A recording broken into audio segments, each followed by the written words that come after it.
তারাপীঠ ঘুরে 1:15 ট্রেন ধরে আমরা পৌঁছাই প্রান্তিক স্টেশনে। শান্তিনিকেতনের অ্যান্ড্রিউস পল্লীর একটা ছোট্ট শান্ত পাড়ায় একদিন বিকেলবেলা আমরা পৌঁছালাম দিভিক সোলফুল স্টেতে। এইটা কোনো হোটেল না, it really felt like someone's home. Homestay থেকে আগের দিনই টোটো দাদা নাম্বার পাঠিয়ে দেয়, আর ফোন করতেই উনি পৌঁছে যায় প্রান্তিক স্টেশনে আমাদেরকে পিক আপ করতে। এই সার্ভিসটা কিন্তু ফ্রি অফ কস্ট। আমাদের যে রুম অলট করা হয়েছিল তার নাম ছিল মোহর। দিভিকে গিয়ে মনে হয়নি আমরা ট্রিপে বেরিয়েছি, মনে হয়েছিল যেন একটা পরিচিত বাড়িতে এসেছি অনেক দিন পর। ঘরে ঢুকতেই যেটা প্রথমে চোখে পড়ে, চারদিকে প্রচুর প্লান্টস।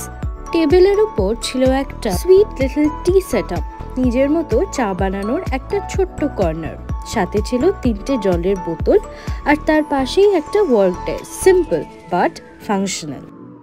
ঘরের মাঝখানে একটা 4 পোস্টের বেড, শুধু একটা বালিশ বা পাশ বালিশ নয়, এখানে ছিল রেস্ট দেওয়ার জন্য একটা ব্যাক পিলো।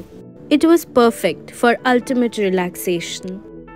ল্যাম্পগুলো এত ইউনিক। ঘরে ছিল দুটো, একটাতে ছিল দুটো পাখি, অন্যটায় ছিল দুটো মাছ। এইরকম একটা ল্যাম্প যেখানেই থাকুক না কেন, সেইখানেই একটা ওয়ার্মথ, একটা হোমলি টাচ ছড়ায়। ছিল একটা স্ট্যান্ডার্ড সাইজের ফ্রিজ।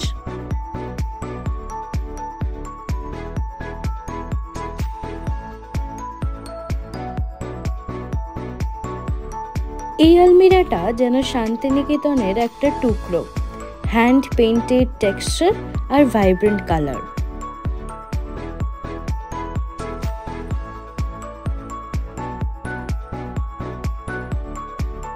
আলমিরাতে কি না ছিল, এক্সট্রা পাশ বালিশ, মাথার বালিশ, হ্যাঙ্গার, যোগা ম্যাট, এমনকি একটা আয়রনও দিয়েছিল।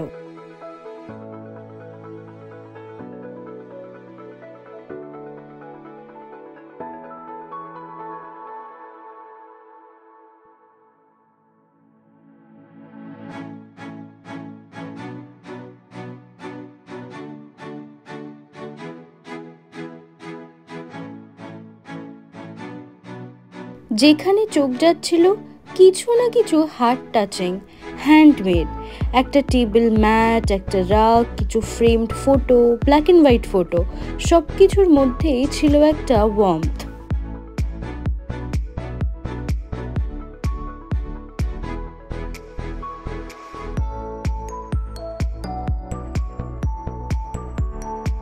শুধু 4 পোস্টের বেড নয়, তার সাথে ছিল একটা এক্সট্রা বেডও। এইটা একটা লাইট, কলকাতার আইকনিক ইয়েলো ট্যাক্সির রূপে।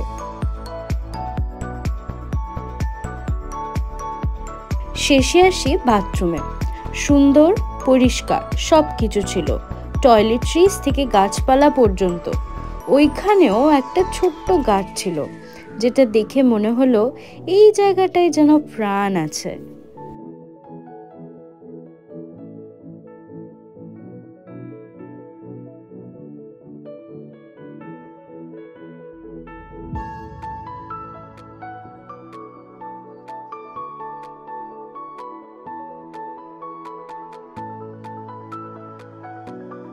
আমাদের দেওয়া হয়েছিল আমপান্নার শরবত as a welcome drink. Fresh হয়ে চলে গেলাম লাঞ্চ করতে। ওনাদেরকে আগে থেকে জানিয়ে রেখেছিলাম আমাদের জন্য একটু ভাত, ডাল আর ঝুরঝুরি আলু ভাজা রেডি করে রাখতে। খাবারগুলো ছিল সিম্পল অ্যান্ড ডিলিশিয়াস।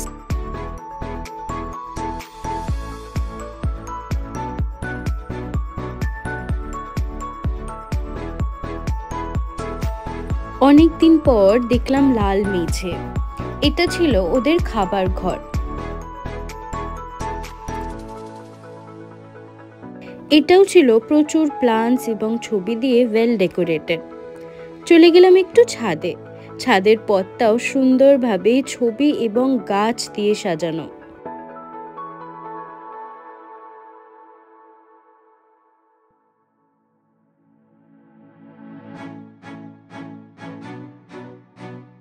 ছাদে ছিল বসবার জন্য সুন্দর ব্যবস্থা।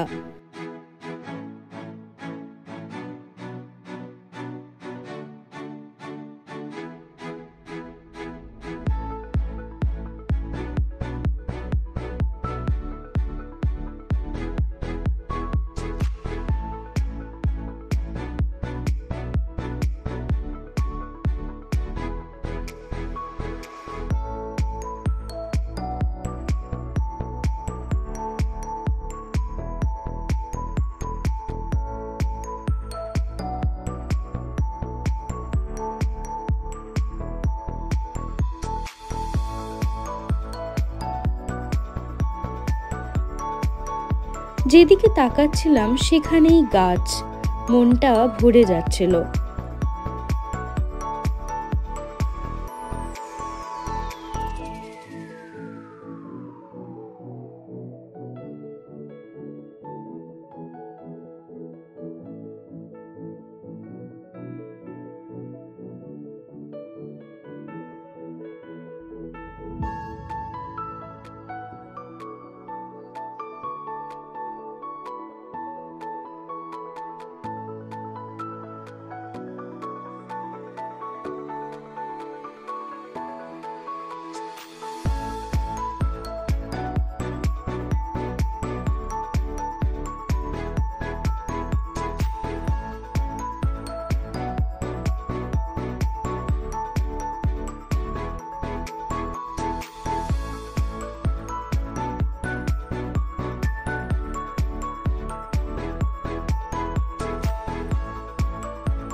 বসবার জায়গায় ছিল একটা টেবিল, কিছু চেয়ার্স আর বেঞ্চ। এইগুলো খুব ক্রিয়েটিভলি ক্রিয়েটেড, জানলা এবং দরজা দিয়ে। ছুটি মানে শুধু ঘোরাঘুরি নয়, ছুটি মানে একটা আলাদা প্রশান্তির খোঁজে যাওয়া। এবারে শান্তিনিকেতন ট্রিপে আমরা সেই শান্তির ছোঁয়া পেলাম দেবিক সোলফুল স্টেতে। এখানে থাকার কি খরচ তা জানতে চোখ রাখুন পরের ভিডিওতে।